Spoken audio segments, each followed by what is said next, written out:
If you are a writer or a creative, or perhaps you're dreaming of sharing your work and your art and your writing with the world, and you're dreaming of having the courage and the ability to be bold enough to step up and to do that, today's episode with Meghan Bay is an absolute treat for you. It was a treat for me. And occasionally, when I have interviews, I feel like they're exactly what I need to hear as well. So today we're going to hear from Meghan Bay. She is a poet. More precisely, she's a self-created poet gone rogue. She's a writer and author of the poetry book Don't Look for Your Own Head. She's also the creator of the House of Poets, which is an online community for self-expansion, creative freedom, and intuitive living. Today is also a special episode because I have a Tend Yourself and a Friend giveaway for you. Tend is a zero waste home and body care brand rooted in Ayurveda, created by my friend Art. And I'm really thankful because not only are one of you going to get a little care package of goodies, but you'll receive one as well to share with a friend. So it'll be a little gift for you of self care products that I can tell you from experience of using them over the last year are made with so much intention and love that you can feel the difference, that you're going to be able to share that love with a dear friend of yours or a family member of yours as well. So to enter that giveaway, which will be announced on December 12th, by the way, you just go over to the link in the show notes and it'll take you to a page on my friend Art's website where you can put yourself on the list to perhaps win this giveaway again on December 12th. And let me also mention that if you are listening right now, it would mean the world to me if you would take a moment to pause and drop me a rating for this podcast, and also to subscribe to my show. It really helps me out. And it's what enables me to be able to be here talking to you right now, bringing conversations with people like Meghan into the world. So if you would be willing to support me in that way, and also to share this episode with another one of your creative friends or somebody else that you think would resonate with the show, that would be wonderful. Now, today on the Leadership and Yoga podcast, let's talk to Meghan Bay.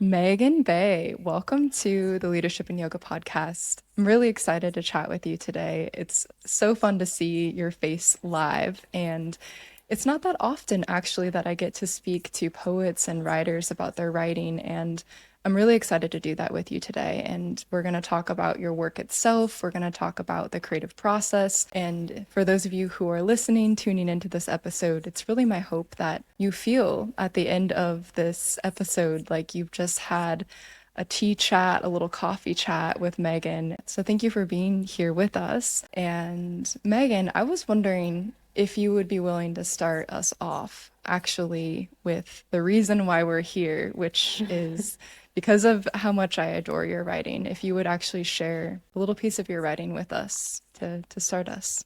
Yeah, absolutely. I chose a poem that I wrote a couple months ago that's been really resonating with me recently. So, yeah, it's called A Excited. Fool's Hunt. I went looking for myself, got terribly lost in the hunt. What fool thinks they can find what they won't confront? There's a creation at hand I could pretend I'm not a part of. I got good at it too, for it's easier to ignore love, even though I say I'd fight for it. I'm throwing fists right at it. Unaware it's not as delicate to the touch as I'd assume or imagine. But my imagination is as much a limitation as it is a taste of liberation. I went looking for myself and found my reflection in everything I lost. I found a couple burdens that turned out to be a dire bridge to cross. I went looking for myself and was hungry for the mystery. It seems I mistook the craving for repeated history, reaching for familiarity with a dying faith. It'll taste different this time. I went looking for myself, came back empty-handed with the experience of myself. What fool thinks they can find what God is looking for? What fool thinks they can find what God is looking for? When I think of you, I think about also what I've, seen from you on social media and how you have this idea of self-discovering poet in, I think it's even in your bio, perhaps. And so when you're writing about something as complex as really discovering yourself and what we're really here to do, how do you know when you've written something and you're like, yeah, this is true? Like, this gives me that feeling of knowing. Like, how do you know that you've written something that you're like, this is one of those pieces that it brings me closer to what I'm looking for? Absolutely. I think for me, it really is just a feeling more than anything. And I think as a creative, there's always like a little bit of doubt woven into that feeling as well. But writing pieces like this, if I don't analyze it too much and I really just feel it, then it just feels like kind of like pulling me back to center. But the Yeah. moment that I try to analyze it or be like, does this part make sense or does this capture what I'm trying to say? Then that takes me away from that feeling. So I think Hmm. for me, it's just like read it with like no idea of anything else, like not any idea, and just read it and see how it feels. And yeah, I think for me, there's usually like one line, and in this poem, it's that ending line that like really hits for me. And I think I like to see it as often like the rest of the poem is kind of a cushion to support you in taking the impact of like one big line. And that's often the case for me. What was the feeling of this one? Do you remember where you were when you wrote it and how you felt when you kind of did that reread at the end? Put the pen down for a moment. I don't think I do. Um, I Where do think you also usually because write? Do you write I everywhere? Or... I write everywhere. I tried so long to only handwrite because I just thought it was like so romantic and I didn't want to be like on my phone or computer. I was like, oh, if I can just be like writing in my journal all the time. And because of that, I actually didn't write for a very long time because it just like didn't click with the way that I wanted to express. And I also started writing when I was like 14 on my notes app. And so that feels like home for me in a Mm. way. So I write my morning pages in my journal. And to me, my journal is just kind of like brain dump space of like just getting out my thoughts and just like Yeah. opening up that door to expression. But I typically don't use what's in my journal. Maybe like one little line I'll like expand on, but my journal is just kind of my personal space. And then I typically write poetry in my notes app and everything else in Google Docs. So you usually write poetry on your phone in your notes apps, is what you Yeah. say. And Yeah, then I isn't it like interesting? move it over to Google Docs after it's done. Yeah, it's like it's got to be there in that semi-baked state in the Notes app where there's low pressure. It's like you're not really there sitting down, pen in hand to write. You're just, oh, I've got an idea and I'm writing. Interesting. Yeah. So one thing that I know that we have in common beyond our love for writing and appreciation for poetry is that I know that we both believe in the power of stories and the power of stories more than wisdom and facts and tips and things like that, which we'll talk about. But I don't know as much, and if you're tuning in, actually, Megan and I just talked, for the first time right before this episode ever. So I know you through your writing and some of it, but what can you tell us about your story? How did you get to where you are today? Yeah. Take us I on mean, the, there's so many things, but yeah, let's just give you what comes forth right now. yes. Starting at the beginning, I'm from Canada and I was raised in a Christian family with four siblings in the suburbs. And for me, like my family is so amazing, but in the development of like coming into myself as a person when I was a kid, it did feel very limiting to be around like only like one specific type of person, and that wasn't me. And so I didn't see any pieces of myself in anybody, and I felt very isolated in that. And then also just not fully having the freedom to explore certain things because of Christian beliefs.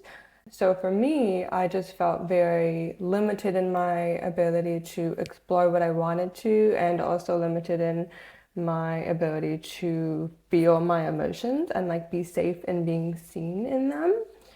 And I think that's really where my desire to create safe spaces for people to like really be their full selves and to embrace the full spectrum of their emotions and who they are, it really stemmed from that. I think I started writing when I was about 14, maybe 13, and it was like little Tumblr pieces.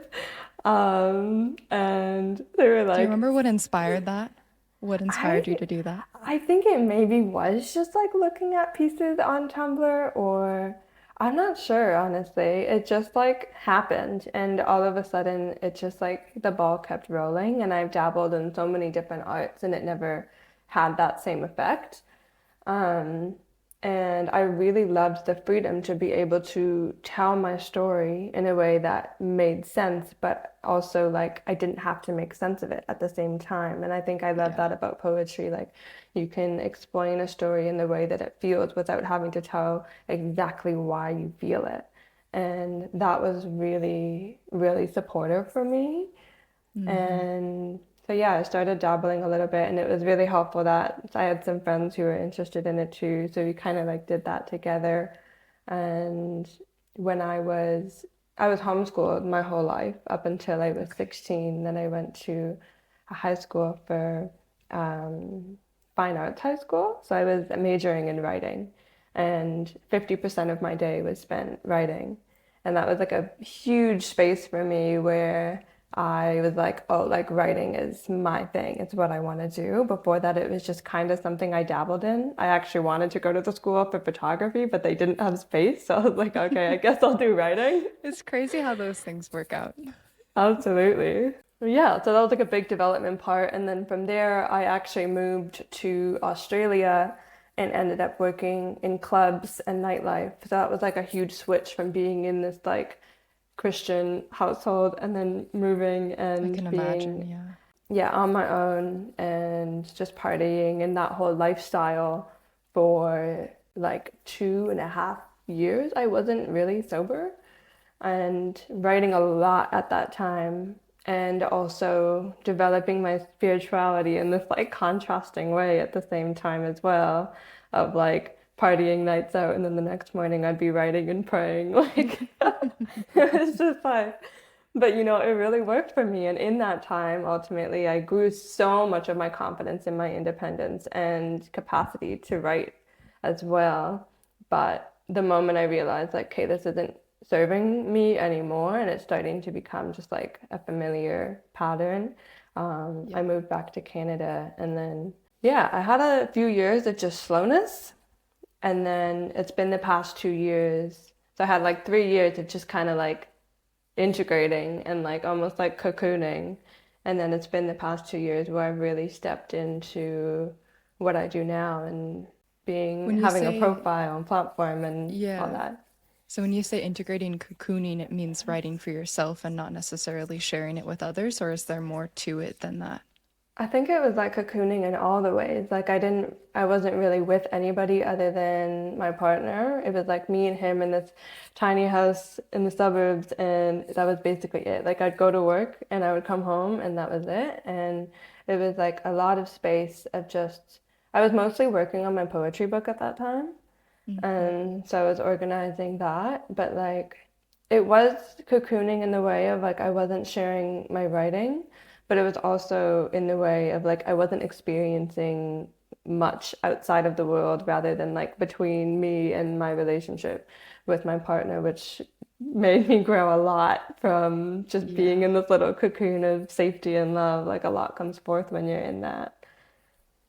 If I remember correctly, too, you were traveling and you spent some time in Costa Rica and around as well before sort of moving home and having that cocoon sort of experience yet again. Yeah. But what do you think? Because I feel like in today's world, there's a big push on getting things out and taking action and moving things forward. But do you believe in that sort of slowing down or more is less? Is that something that you think is always been true for you, that you've needed those moments to go inward before you can share things outwards? Or Do you feel like now you're out and I'm going to be out forever?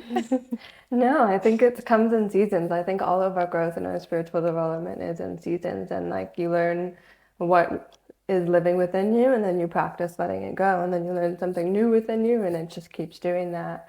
And I think like I really need those seasons of slowness. Like I'm definitely a bit of a homebody, but at the same time, I think maybe I have overvalued that and it started to become like an isolation thing of like being maybe a little bit afraid to show with the world everything that I've developed. And so I'm like staying home in the safety. And I think there needs to be a balance for sure, because I think being out in a slowness and being in your inward space is really powerful, but there needs to be a recognition of the point of like, okay, like now I'm just doing it because it's safe and not because it's serving me anymore. And Mm. so learning to bring yourself into the external world and actually like show the world who you've become, show yourself who you've become, and not just understand it in your body. Talk to us about that feeling of actually doing that, of actually stepping out and sharing yourself with the world. And I want to ask you about your book too, but this can be about the book, but also can be about sharing with the world online as well, because that's how I found you. Yeah. I'm glad you started to share. Yeah, I think like for me, I've just always known that like I have to share. It's just a matter of getting over that hurdle of actually doing it. And I love to tell people that I knew I wanted to do social media for 10 years before I started doing it. And I practiced doing it for 3 years before I started doing it seriously. So How did you it was practice? slowly building. Like I was just doing it for fun. Whenever I had free time, I would just post. I would play around with what kind of content I wanted to do. I wasn't doing it seriously. I didn't have like a schedule. I wasn't trying to grow. I just wanted to figure out how it felt for me and what kind of content I even wanted to share. Eventually, I kind of was like, okay, this is the point. Like now is the time where I'm going to put everything I have into it and see what happens. And it was like within a week of making that decision that my account skyrocketed, and then it ended up becoming my full-time gig from that moment. That's beautiful. That's Yeah. really, really beautiful. Yeah. I like that concept of practicing it also before. I've actually never heard anybody say that, but I think that's brilliant to figure out what you do want and what you don't want before you make that concrete decision. Okay, I'm going to really go for this. That feels Yeah. refreshing. That feels refreshing. And then in terms of sharing something like a book with the world, I want to ask you about this idea of long form because the short form and the getting out, sharing videos and things like that is one thing, but once you get into something that you're going to spend hours and hours and hours on before it potentially ever sees the light of day, how did you decide to commit to that kind of a decision to work on the book? Did it just kind of happen, or did you have similarly that conviction of, I'm going to do this? I think it was a silent conviction and more of just let's see what happens. Like, I think the whole time that I was writing, I knew that it would eventually turn into a book, but also that wasn't what I was focused on. I was just focused on writing and going from there. And I think sometimes that's a really important place to be, because, like, I didn't have the capacity to write a book. I didn't have the capacity to let myself be seen by tons and tons of people and to share that vulnerably.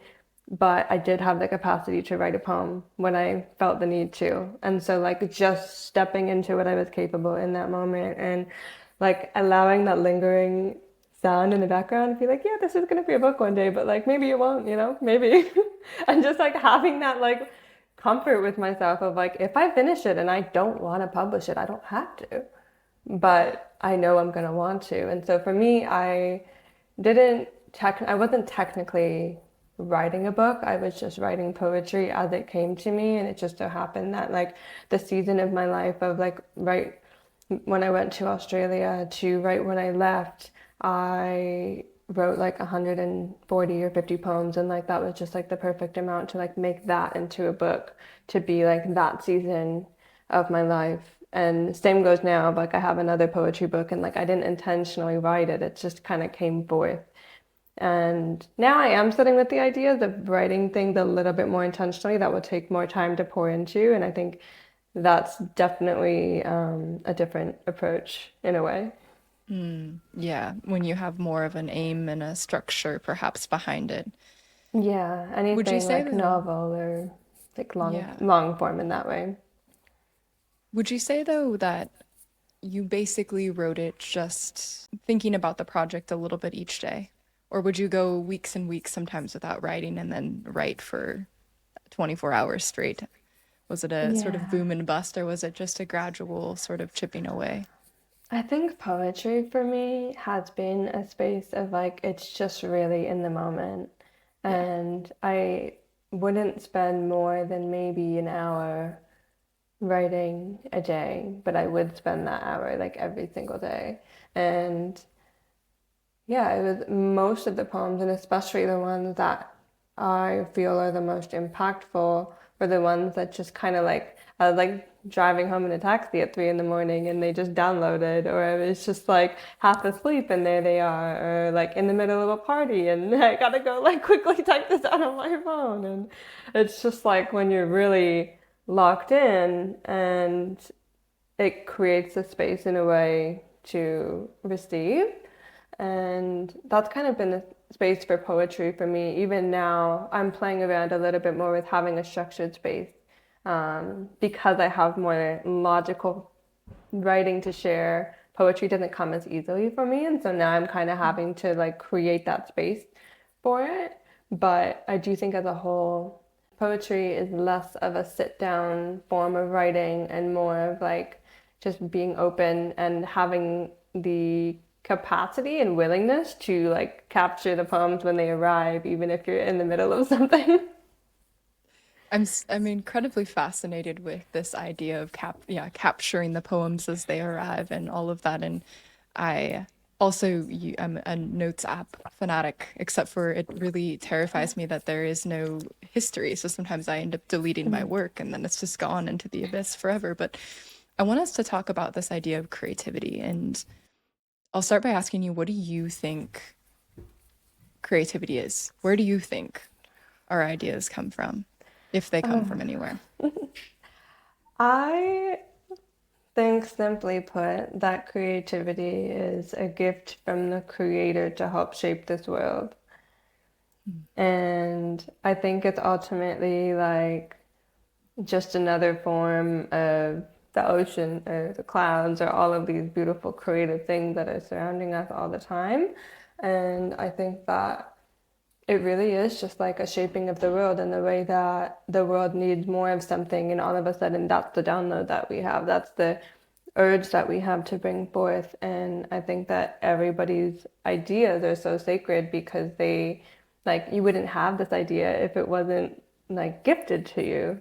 And maybe it was gifted to you to learn from, maybe it was gifted to you to bring forth, or, there's different reasons always for why it's surrounding you and magnetic to you. But I think creativity is really like woven into absolutely everything because, yes, it's art, but it's also the way that you create opportunities, experiences, relationships, perspectives.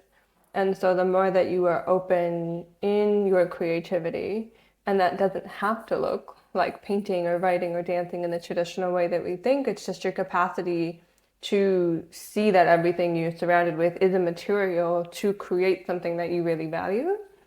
And I guess to me, that's what creativity is. That was an incredible answer. I I've asked a lot of people this question, and I don't think I've heard one exactly like that. But you're right. It's the raw material with which you're shaping absolutely everything. And I think when we shift to that, it becomes part of life and a way of life. And, that's something that I I think can be really refreshing and take the pressure off just the creative moments. It's actually no, the whole thing, the whole living is part of that creativity. Yeah, absolutely. I very often remind myself, like, if I'm trying to write and it's just not coming forth, I'm like, well, it's also part of the creative process if I go lay on the floor and integrate for 20 minutes. It's a part of the creative process if I go have a conversation with a friend, if I go for a walk through town, like, really anything like that creates a safe and inspiring environment for your body is also a part of the art and the work that you're doing. And I think we kind of have an obsession with the actual act of producing. And then I really like to remind myself and other people that like you're like, yes, you can create your work, your projects, but you also have to create a safe space for yourself, for your feelings, for your values, for your inspiration.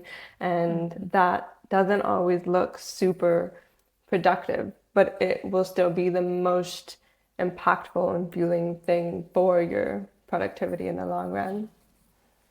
How do you know alternatively when you're falling away from what is supportive for the creativity? How do you know when, okay, it's gone on too long, this laying on the floor, right? Now it's turned into, I wish I had the energy to get up and write, but I don't because that happens. Yeah, I think it's really just like, are you actually giving yourself what you need?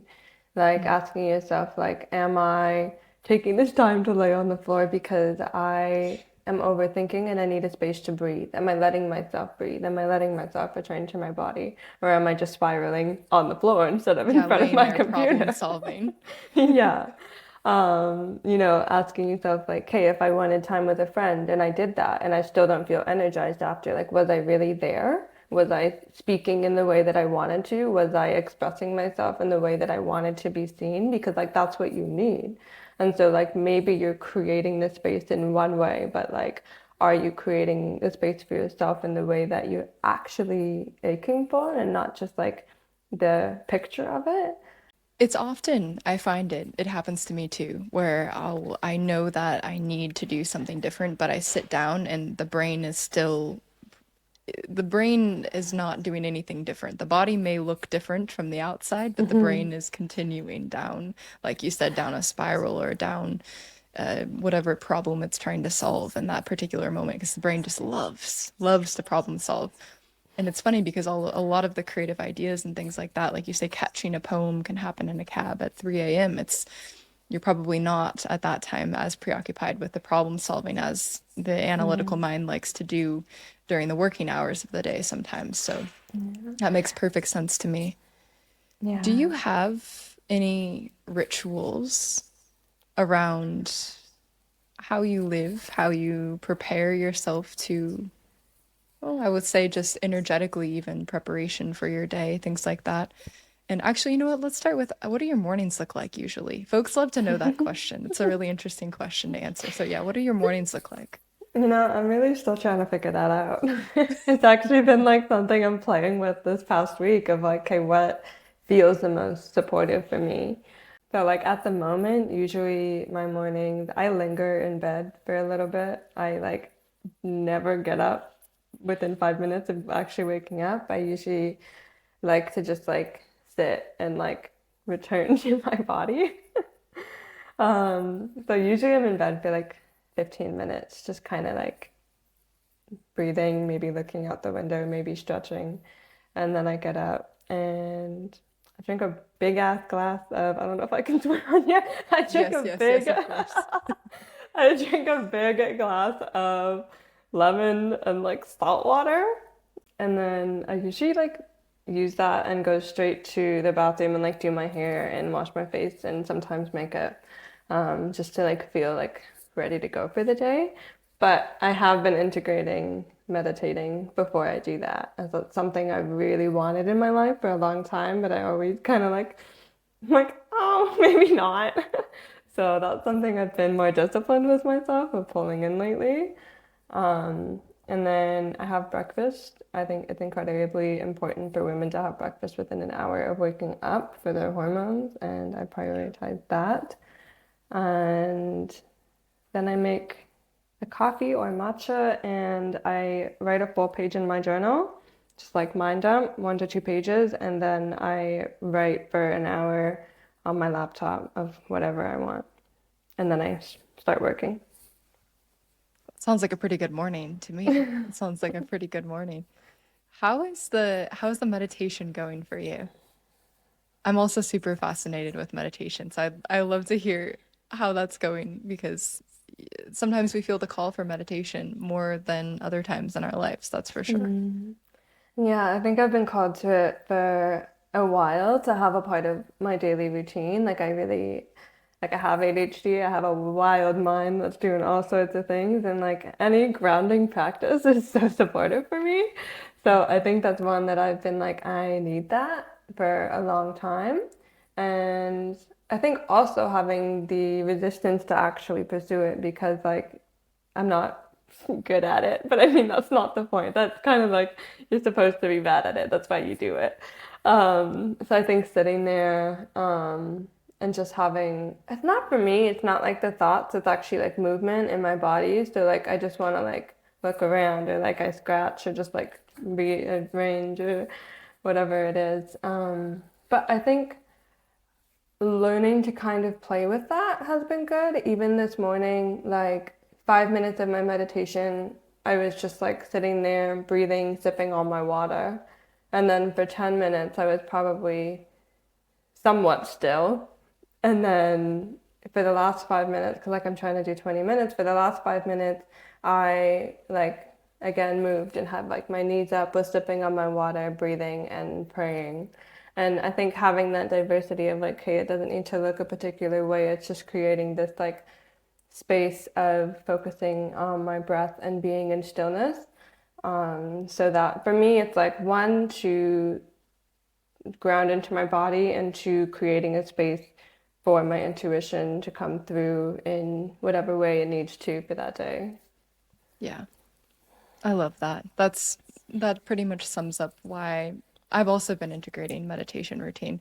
But it's been a big highlight of my year, actually. And historically, I hadn't ever really been able to find that commitment to it. And I think there is, like you said, an element of discipline to it where it's like, well, no, I'm gonna stay here and try to do my best to stay still and keep returning back, at least for these 20 minutes, into a little bit more grounded Yeah. version of me right now. Yeah. What I have for my writing, and I'm gonna integrate with my meditation as well, is I have a timer for an hour, and I'm like, I don't have to write, but I can't do anything else. I sit here Mm. and I Wait, breathe you or I currently do write. that? Yeah. Wow. Okay. And so it's just like this time of like either I write, I edit, I like sometimes just sit there, but this hour is for writing and writing alone. And I think having that same mindset with meditation of like, okay, I sit here, I breathe, and I can maybe wiggle around or drink my water, but I'm gonna sit here and not do anything else for those 20 minutes. Yeah, and keep Yeah. returning over and over. Interesting. I'll have to try that with the writing. That's a cool takeaway and definitely an experiment that I hope all of us who are listening to you talk about that try because when you're committing yourself to that, holding the space for it and marking off essentially the space, so I'm not going to do anything else during this time, it Mm. almost takes away the pressure because like you said, you know that you don't have to necessarily write if nothing comes to you, but probably end up writing once you Yeah. get started. And I think it like communicates.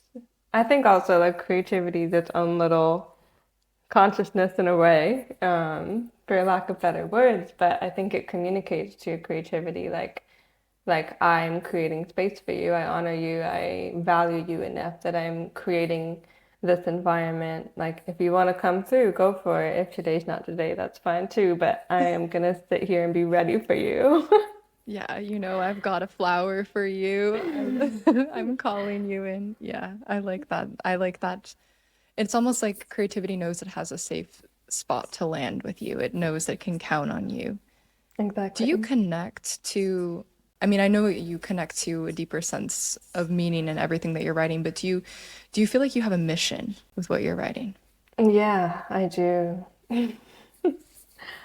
It's kind of been my intention of creating a space for people to expand into themselves. Yeah. That's kind of what I return to. Like, it's not really like, I don't know if it's about development or healing or discovery. Like, we're just growing Yeah. constantly and creating the room, like expanding the room with different perspectives or stories that allows them to see that there is more space for them to expand into themselves. And I think for me, that's kind of the intention with all that I do of like sharing the different ways that I approach life because like yeah, there's still struggles, there's still a lot of anxiety, there's still all of these things, but like I absolutely adore my life through it all. And I'm creating what I love through it all, even though I'm terrified, even though there's these challenges. And I think I am such an advocate for the contrast of life in that way. I think that's maybe like one of my biggest missions is to show the truth and beauty in the contrast of being a human and especially in spirituality. And so I think with all of my work, whether that's holding spaces or writing primarily, it's really just hopefully a container for people to see that there is more room for them to expand and it doesn't have to be so complicated. Yeah. You mentioned earlier that you had this sense that you always knew that you wanted to share, like you wanted to really give, in a sense, a more vulnerable version of yourself to share with the world, and that you really felt it inside of you. What would you say to the folks who they similarly feel like there's something inside of them that they maybe try to sweep it down or get it to calm down because it feels like I cannot go there, but they know that it's there and it's knocking, right? What would you say to someone who's in that feeling kind of stuck because they want to go for it, but it still feels like a lot. They don't really know where to start. Mhm. I think a big thing is let yourself be really slow, but just move. Like people kind of want to like jump from one space to the next, and like you don't need to go like full send into this deeper, great big desire that you have. Like just take one little step forward that brings you to being more capable. And that might be just like, for me, writing a little bit more, but not sharing it with anybody. Writing a little bit more honestly, but not sharing it with anybody. And then sharing one poem that's like the most like surface level poem that I have. And then, sharing one that's a little bit deeper and like the slow development of things. Because again, the time that I started writing and I had that understanding of wanting to share vulnerably till the time that I did it was 10 years. Yeah. And you have to give yourself that space to just like, hey, this is a vision that I have. I don't need to step into it right away, but how can I practice becoming capable to step into it eventually? And I think that's a big thing. And I think another one for me is like the reason why I want to share in this way is because I wanted that example when I was young. I wanted someone to show me what it looks like to just be wild and free and passionate and faithful and full of life and creativity. And so like, okay, like I want to be that person for someone else. And I understand the pain and the isolation of not having someone to represent that. And to me, I like viewing it of like, I think a lot of people like why they're holding back their expression or their work or their gifts in any way is like being afraid of what other people have to say or their judgment. And my view is just that like you can be afraid of people's judgment, but I'm significantly more afraid of holding back something that could greatly impact and heal someone. And like Mm. I don't mind being judged because like doesn't actually have anything to do with me, but what does have something to do with me is my choice to literally heal other people or uplift them, empower them, whatever it may be. And I think that's significantly more valuable and supportive of a focus to keep your attention on. How can we shift from a worry about the outcome of sharing our work to a focus on presence of creating that work, a focus on presence to the process Mm. of that work? Yeah, I think it's really, in a way, it's like a meditation in itself. I allow, for me personally, to have that greater vision lingering in the background and let it inspire me of like, this is what could be possible if I can continue showing up in the little ways every day. And so I think it really is just like breaking it down significantly and instead of focusing on this big overpowering thing, focus on what you can do in that day to become a little bit more confident in who you are and what you do. And if you do that every day, then eventually you're just naturally going to create that thing. It's not something that you need to work desperately hard for. It's just something that will be magnetic to you and I guess naturally come forth because you're in that state of like you're already capable, you're already confident, you already have the skills because you did a little bit every day to get there. And so I think we really need to take the focus off the big things and return it back to like, how do I become more in tune, more confident, more present, more creative, more loving today? And naturally that will get you where you need to go. That feels like a breath of fresh air to hear you say that. Because it is, yeah, starting close in to where we are right now today. How can we become a little bit more like that? What do you think about, what are your beliefs on how our reality is created? Are you a fate or a free will or somewhere down the middle? I think it's somewhere down the middle. I think that we all have like these intuitive desires, and I think that like the magnetism in us to create or do certain things is our purpose here on the earth.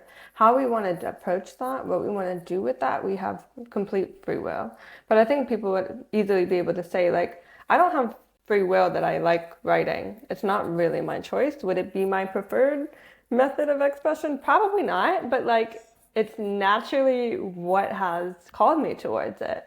And I think everybody could say that about whatever little thing that they're just naturally drawn to. Like I think that's fate, and that's where you are meant to be of greatest service to yourself and the world around you. But how you approach that, what you do with that, how you learn from it, how you move with it is completely up to you.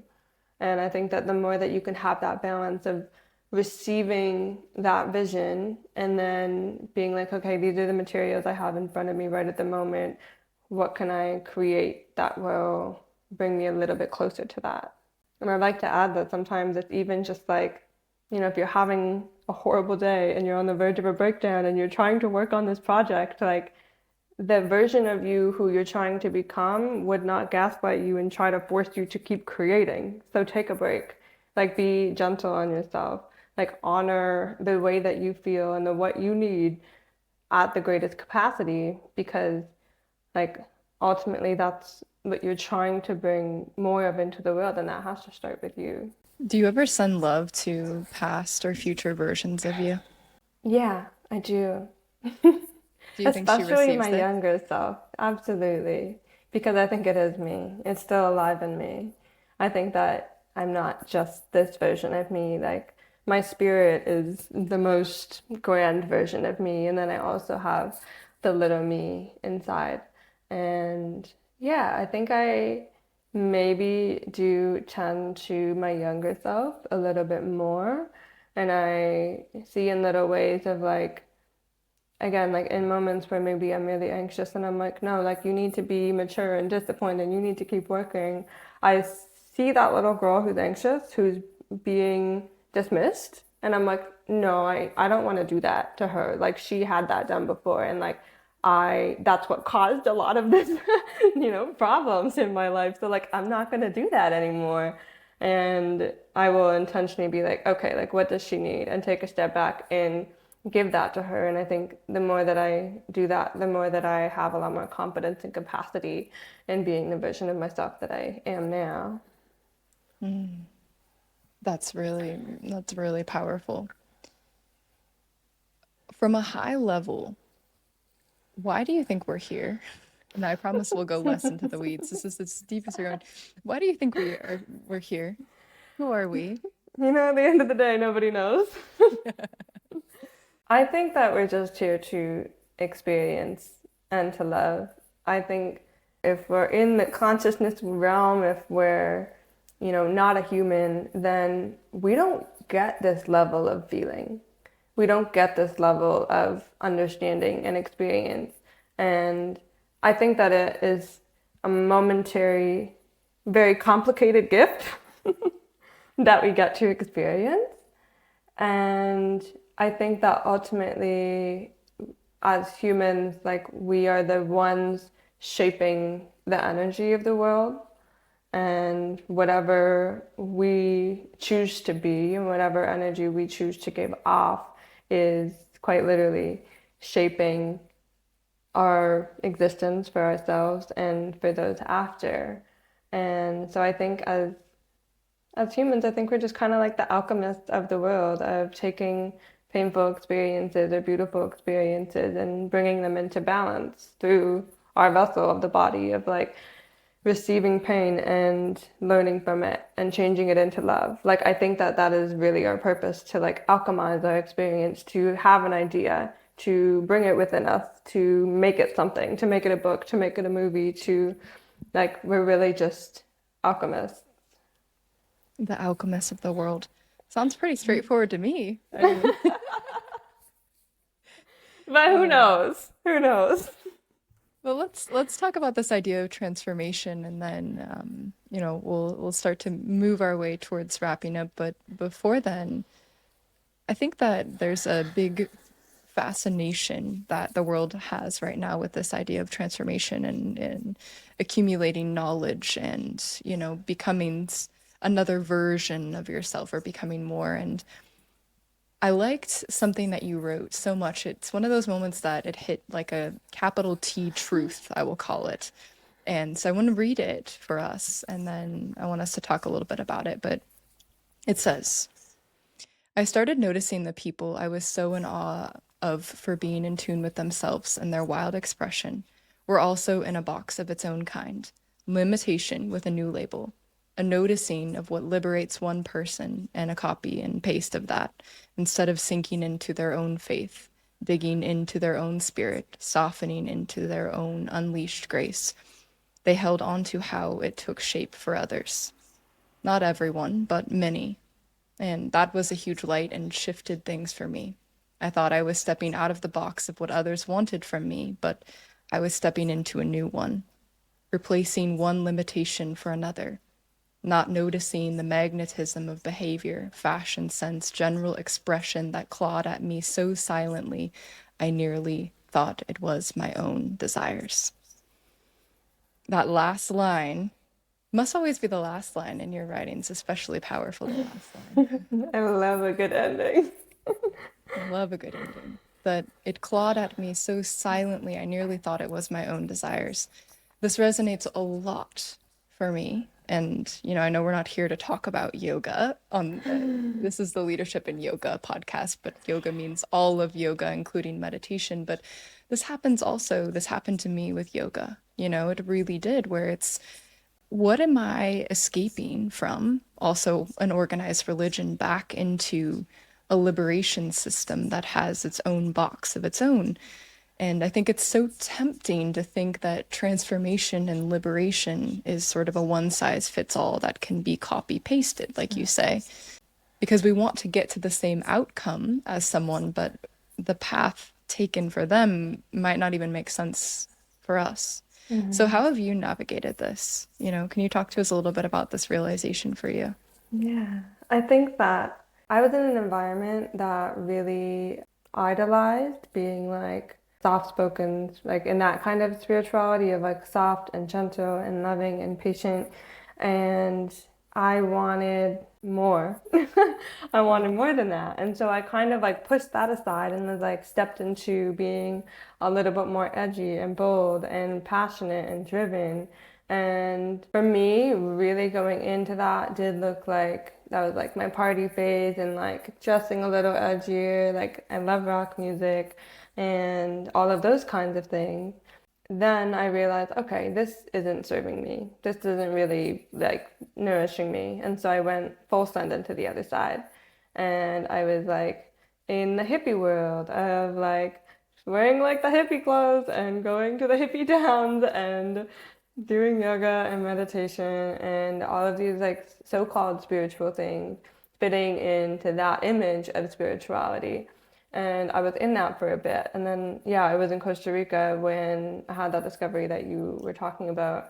That was an environment of the type of people I thought that I wanted to be around for a long time. And then being in it and having this deeper understanding within myself of being able to feel like, oh, like you're just wanting to be like them, not like you. And everybody's wearing the same things and doing the same things. And I just had that realization of I wanted to be around these kinds of people because I thought they were the ones that were honestly in tune with themselves, honestly expressing themselves. But really, it was like they saw one person do it and everybody did it. And in that moment, I realized like I hadn't been writing poetry as much because my poetry is on the edgier side typically.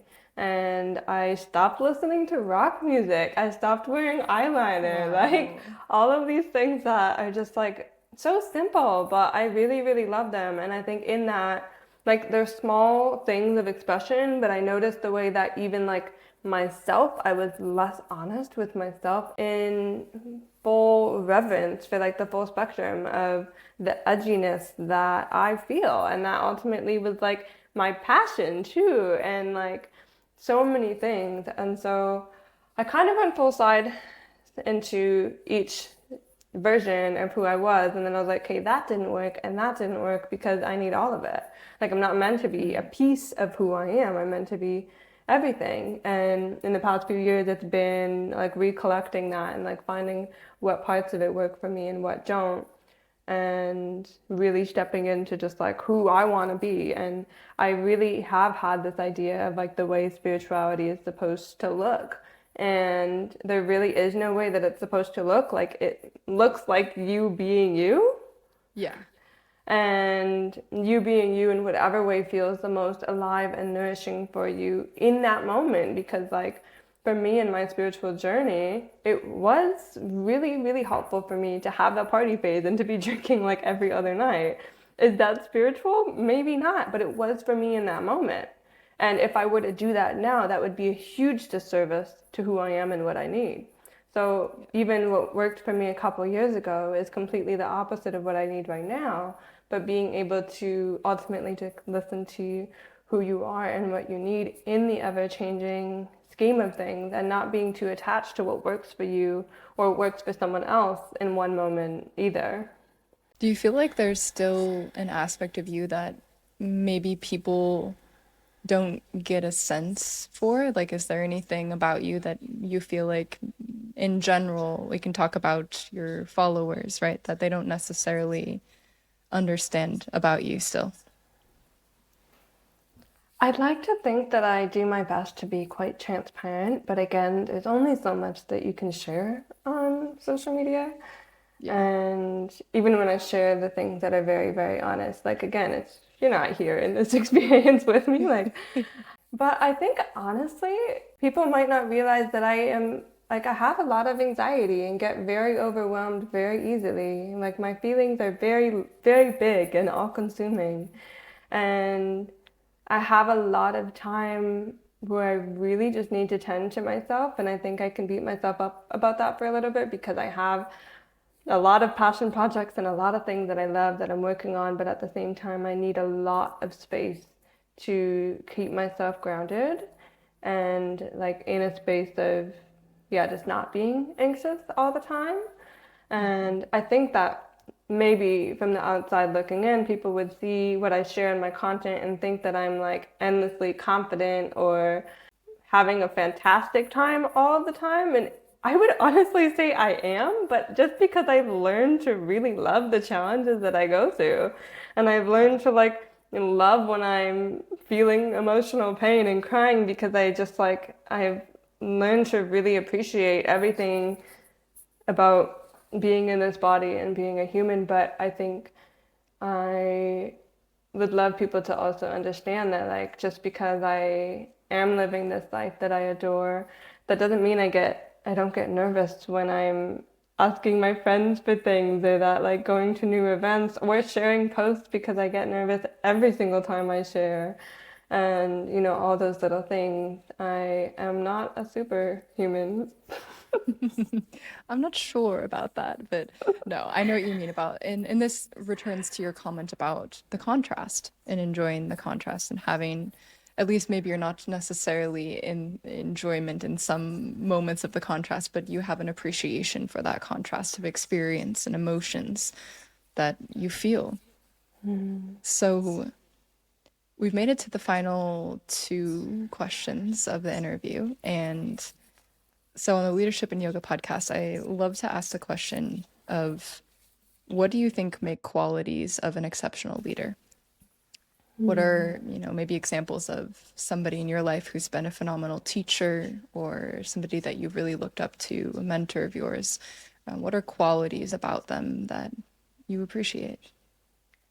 The first thing that comes to mind with the qualities of an exceptional leader would be honesty and transparency. I think that a leader needs to understand that they're never going to be right, and they need to have a capacity to be, I think, transparent. Of like, we always want to be in this role of being like really powerful and really like confident, and I think that there is so much more power in being honest and allowing people to be fueled by the connection that that brings. And I think that if you truly want to lead, it's not about being superior, it's about being incredibly humble and realizing how insignificant you really are. Yeah. I think that's a big thing for sure. Isn't that the truth? For me, the only person that I can think of, I haven't really had a lot of mentors in my life, honestly. It's really just been God and my Yeah. spirituality. But the person that comes to mind is my mom, and Mm. the way that like she is just focused on the way that she can love other people the best that she possibly can at all times. Even just like when I moved here, she like sent me some of my favorite treats and drinks and things, and like does so occasionally because that's the best way that she can do that when I'm on the other side of the world. And she's like always inviting people to live in her house when they need it, and like she's just a Mm. very hospitable and like loving woman focused on the way that she can make sure that everyone around her feels as loved as possible all the time. And yeah, that's the first thing that comes to mind. Shout out to mom. That's really special. Mine does the same when I'm on the other side of the world. It's really, really special and unique. Shout out to mom. I know she listens always to these, so. Final question of the episode is the billboard question. And this is again one that has been since the very beginning, almost 3 years now running with this question, which is crazy. But the idea is that if you had a billboard that was going to be seen by everybody in the world, what would you put on the billboard? And this can be a quote that has been resonating, maybe a word that you live by, and anything that you would really want to put on the billboard. I think there's so many things that could be here, but there is a quote that I have been reading every single day, and I plan to get painted. I have it in my office. I have it written here. But it says, stop praying for success and start living like someone God can trust with success. Mm. One more And time. stop praying for success, start living like someone God can trust with success. Yeah. And I love that. And I think just not success in a business standpoint, but when it comes to love, your relationships, your life as a whole, I think we pray for things and then don't even put in the effort to become someone who's capable of receiving them or nurturing them when they arrive. And I think we really need to start focusing on like, for me, a big thing is like whenever I ask for something, I also ask for the confidence and the capacity to receive it in the way that it needs to be received and not in my ideals. Yes. Yes. So Yes. Oh, that's a really good one. Yeah, that's a good billboard. I would love to see that while on the freeway. I would one of these days, actual it's billboard. gonna be in my office, so I'm gonna paint it. Well, thank you so much, Megan, for sharing this hour with us. It's a really special interview, and let folks know where they can find you, what upcoming projects, and anything that you have going on.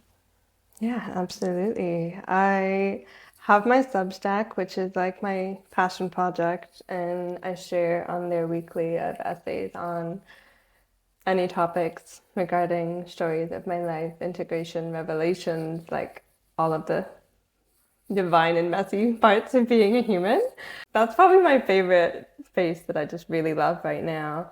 And then there's my Instagram as well, which is still a really beautiful space, but I'm leaning in towards long form content. And I also have a online community for creative writing, like for self-discovery through creative writing. And it's honestly such a cool space to give people the opportunity to deepen their relationship to themselves and their intuition and their desires through the playfulness of writing and having the safety to share with other people too. So I have the community called the House of Poets, and you can find that on my Instagram along with everything else. Awesome. Yeah, we'll link all of that in the show notes too. So Yeah. that's wonderful. I love it. Awesome. Well, thank you for your time. And if you were listening, thank you for making it all the way to the end of the episode. We'll catch you in the next one.